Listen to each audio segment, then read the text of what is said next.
नमस्कार। प्रादेशिक समाचार के साथ मैं पूनम किरकेट्टा। पहले मुख्य समाचार।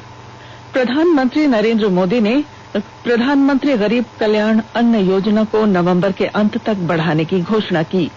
इस योजना के तहत 80 करोड़ लोगों को 5 किलो गेहूं और प्रत्येक परिवार को 1 किलो चना मुफ्त दिया जाएगा। 1 जुलाई से शुरू हो रहे अनलॉक के दूसरे चरण के लिए केंद्र सरकार ने जारी किए दिशा निर्देश। संक्रमण क्षेत्र से बाहर इलाकों में और अधिक छूट की अनुमति। और कोरोना संक्रमण के कारण साहिबगंज के भोगनाडीह में हूल दिवस की 166वीं वर्षगांठ पर कोई कार्यक्रम आयोजित नहीं किया जा सका। और अब समाचार विस्तार से। प्रधानमंत्री नरेंद्र मोदी ने प्रधानमंत्री गरीब कल्याण अन्न योजना को नवंबर के अंत तक बढ़ाने की घोषणा की है।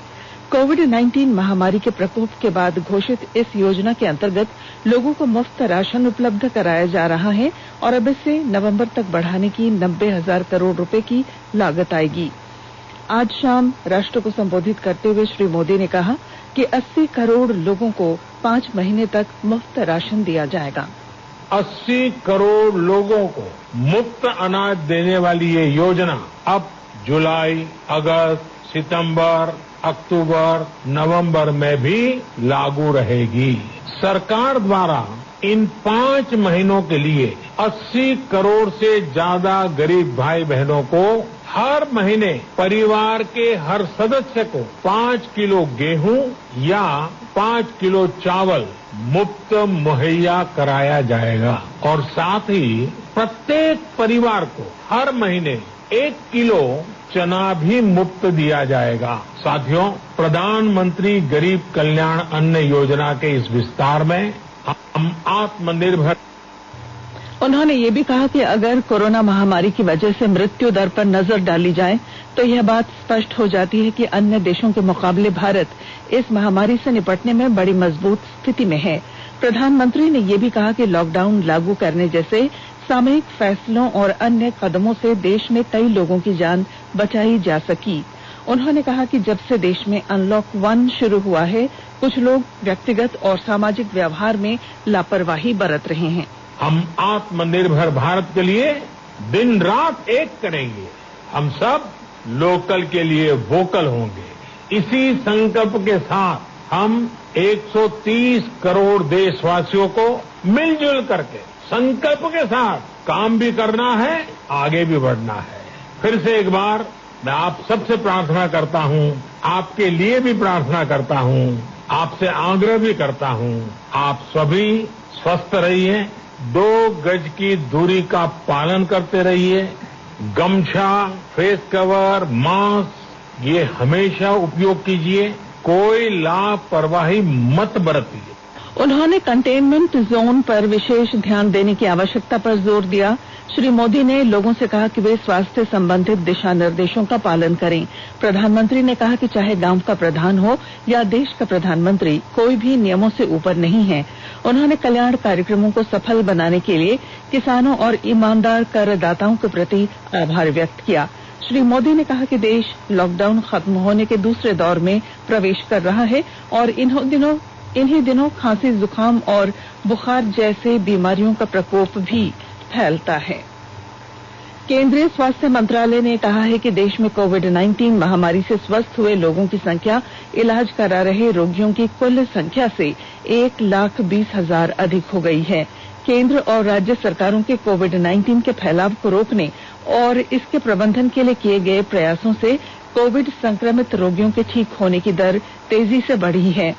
ठीक हुए रोगियों की संख्या 60% के आसपास पहुंच गई है। 3,34,000 से अधिक रोगी इलाज से ठीक हुए हैं। पिछले 24 घंटों में कुल 13,000 रोगी स्वस्थ हुए। इस समय देश में 2,15,000 रोगियों का डॉक्टरों की निगरानी में इलाज चल रहा है। स्वास्थ्य मंत्रालय ने कहा है कि देश में कोविड-19 की प्रयोगशालाओं की संख्या लगातार बढ़ रही है। स्वास्थ्य और परिवार कल्याण मंत्रालय ने लोगों को सलाह दी है कि वे नोवेल कोरोना वायरस से अपने को सुरक्षित रखने के लिए सभी बुनियादी एहतियाती उपायों का पालन करें और सामाजिक दूरी बनाए रखें। एक रिपोर्ट। सरकार ने कहा है कि आवश्यक वस्तुओं की पर्याप्त आपूर्ति जारी है और लोगों को चिंता करने की कोई जरूरत नहीं है। लोगों को सलाह दी जाती है कि वे आवश्यक वस्तुओं और चिकित्सा सामानों की खरीदारी करते समय धैर्य रखें और शांत रहें। आवश्यक वस्तुओं को खरीदने के लिए बार बार बाहर निकलने से बचें। साथ ही लोगों से हाथ मिलाने और गले लगने से भी बचना चाहिए। बाजार, मेडिकल स्टोर और अस्पतालों में लोग कम से कम 1 मीटर की दूरी बनाए रखें। घर पर गैर जरूरी सामाजिक समारोह से बचा जाना चाहिए और घर पर मेहमानों को नहीं बुलाना चाहिए। लोगों को अपनी आंख, नाक और मुंह छूने से बचना चाहिए और लगातार हाथ साफ करते रहना चाहिए। हाथ को दोनों तरफ से कम 20 सेकंड तक रगड़कर धोना चाहिए। यदि कोई व्यक्ति खांसी या बुखार से पीड़ित है तो वह दूसरों के संपर्क में आने से बचे और डॉक्टर से तुरंत परामर्श ले। स्वास्थ्य मंत्रालय ने कोरोना वायरस के बारे में जानकारी के लिए एक टोल फ्री नंबर 1075 जारी किया है। इधर राज्य सरकार की ओर से भी कई दिशा निर्देश जारी किए गए हैं। इस सिलसिले में सरकार ने हेल्पलाइन नंबर 181 जारी किया है। सरकार ने कहा है कि कोरोना वायरस से संदिग्ध तौर पर संक्रमित कोई व्यक्ति पाया जाता है तो इसकी सूचना 0651 जो रांची का कोड है और टेलीफोन नंबर 2261-000 तथा 2261-002 के अलावा फैक्स नंबर 2261-856 और मोबाइल नंबर 9955837428 पर दी जा सकती है। आकाशवाणी रांची भी आपसे अपील करता है कि कोविड-19 के संक्रमण से बचने और अन्य लोगों को सुरक्षित रखने के लिए कृपया घर पर ही रहें और सरकारी दिशा निर्देशों का पालन करें। आकाशवाणी के ताजा तरीन समाचारों के लिए आप हमारी वेबसाइट newsonair.com पर लॉग ऑन कर सकते हैं। ताजा समाचार ट्विटर @AIR News Alerts और Facebook page all India radio news पर भी उपलब्ध है। आप प्रादेशिक समाचार एकांश के ट्विटर अकाउंट @AIR News _ और Facebook page AIR News Ranchi के अलावा YouTube channel regional news unit Ranchi पर भी हमारे बुलेटिन सुन सकते हैं। केंद्र सरकार ने अनलॉक के दूसरे चरण के लिए दिशा निर्देश जारी करते हुए संक्रमण क्षेत्र से बाहर के इलाकों में और अधिक छूट की अनुमति दी है। नए दिशा निर्देश 1 जुलाई से प्रभावी होंगे और इनमें कई कार्य चरणबद्ध तरीके से दोबारा शुरू किए जाने की बात कही गई है। इसके अनुसार संक्रमण वाले क्षेत्रों में पूर्णबंदी को 31 जुलाई तक सख्ती से लागू किया जाएगा। गृह मंत्रालय ने कहा है कि दिशा निर्देश राज्यों से प्राप्त सुझावों और संबंधित केंद्रीय मंत्रालयों तथा विभागों के साथ परामर्श के बाद तैयार किए गए हैं। इनके अनुसार मेट्रो रेल सेवा, cinema hall, gym, swimming pool, मनोरंजन पार्क, थिएटर, बार, सभागार, असेंबली हॉल और ऐसी अन्य जगहें बंद रहेंगी। सामाजिक, राजनीतिक, मनोरंजन, खेलकूद, शैक्षिक, सांस्कृतिक और धार्मिक तथा अधिक भीड़भाड़ वाले अन्य आयोजनों की अनुमति नहीं होगी। संक्रमण क्षेत्र से बाहर के इलाकों में बाकी सभी कार्य किए जा सकेंगे। विद्यालयों, महाविद्यालयों और कोचिंग संस्थानों को जुलाई महीने में भी बंद रखने का निर्णय लिया गया है। हालांकि रात का कर्फ्यू अब रात 10 बजे से सुबह 5 बजे तक के लिए लागू होगा। जिन औद्योगिक इकाइयों में शिफ्टों में काम होता है उनके लिए ही रात्रिकालीन कर्फ्यू में ढील दी गई है। राष्ट्रीय और राज्य राजमार्गों पर आवाजाही, सामानों की लदाई और उन्हें उतारने के अलावा बसों, रेलगाड़ियों और हवाई जहाजों से आने वालों को उनके गंतव्य तक पहुंचाने के लिए भी कर्फ्यू में ढील दी गई है। घरेलू विमान सेवा और यात्री रेलगाड़ियों के सीमित संचालन की अनुमति पहले से ही है, जिसे धीरे धीरे बढ़ाया जाएगा। दिशा निर्देश के अनुसार इलाके पर निर्भर दुकानों में सुरक्षित दूरी के मानदंड का पालन करते हुए एक साथ 5 से अधिक लोग रह सकते हैं। पश्चिमी सिंहभूम जिले के आदिवासी बहुल क्षेत्र के छात्रों में विज्ञान विषय को लेकर विशेष रुचि जगाने के लिए प्रशासन ने सरकारी विद्यालयों की प्रयोगशालाओं को हाईटेक करने की पहल की है। जिले के उप विकास आयुक्त आदित्य रंजन ने DMFT फंड से सरकारी विद्यालयों की प्रयोगशालाओं को हाईटेक कर विज्ञान के प्रति आदिवासी बच्चों में रुचि बढ़ाने की दिशा में कदम उठाया है।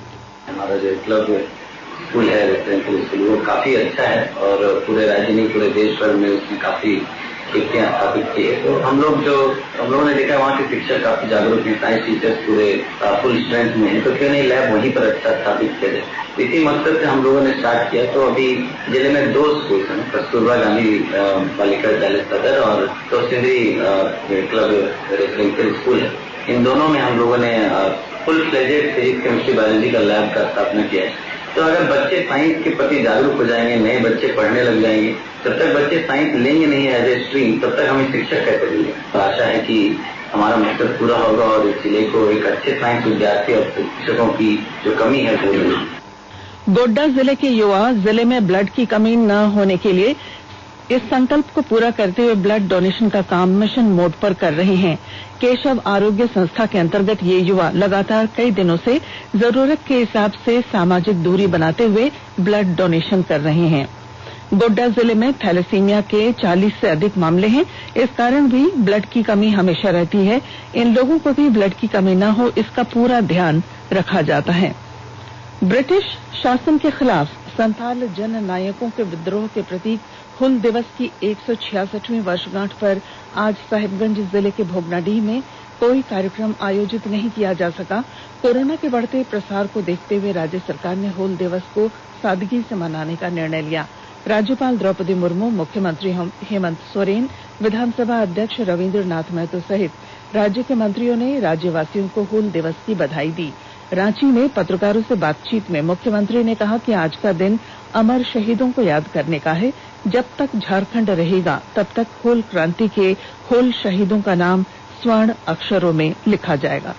आज राज्य का एक महत्वपूर्ण दिन सिद्धू कान्हू शहीद दिवस मनाया जा रहा है। वैसे तो इस कोरोना के संक्रमण में भव्य कार्यक्रम आयोजित करना में मनाही है, लेकिन फिर भी जो श्रद्धा मन अर्पित लोग करते आए हैं, अपने व्यक्तिगत तरीके से भी लोग आज इस शहीद दिवस को मना रहे हैं। आज हमने भी अपने आवास पर शहीद वीरों को श्रद्धा सुमन अर्पित किया और उम्मीद करता हूं कि जब तक झारखंड रहेगा इन शहीदों का नाम हमेशा स्वर्ण अक्षरों पर लिखा रहेगा। आज तमाम झारखंड वासियों को आज इस शहीद दिवस के अवसर पर एक गौरवपूर्ण दिवस के रूप में मनाएं, ताकि हम खुद भी और आने वाली पीढ़ी को भी इन वीर सपूतों की याद दिलाते रहें।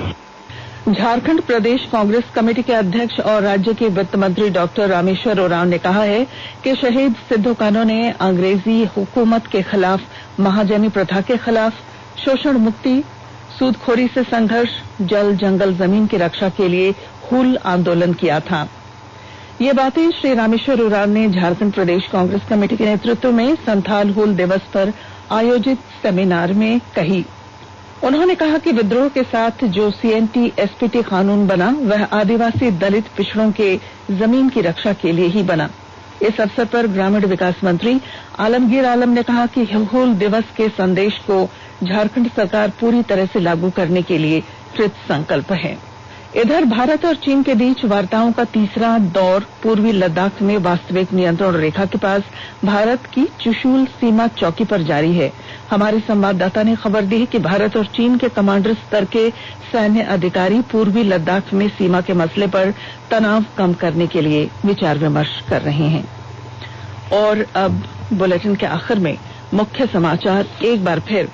प्रधानमंत्री नरेंद्र मोदी ने प्रधानमंत्री गरीब कल्याण अन्न योजना को नवंबर के अंत तक बढ़ाने की घोषणा की। इस योजना के तहत 80 करोड़ लोगों को 5 किलो गेहूं और प्रत्येक परिवार को 1 किलो चना मुफ्त दिया जाएगा। 1 जुलाई से शुरू हो रहे अनलॉक के दूसरे चरण के लिए केंद्र सरकार ने जारी किए दिशा निर्देश। संक्रमण क्षेत्र से बाहर इलाकों में और अधिक छूट की अनुमति। और कोरोना संक्रमण के कारण साहिबगंज के भोगनाडीह में हुल दिवस की 166वीं वर्षगांठ पर कोई कार्यक्रम कोरोना के कारण आयोजित नहीं किया जा सका। और इसके साथ ही आकाशवाणी रांची से प्रादेशिक समाचार का ये बुलेटिन समाप्त हुआ। नमस्कार। घर में रहिए, सुरक्षित रहिए और सुनते रहिए आकाशवाणी।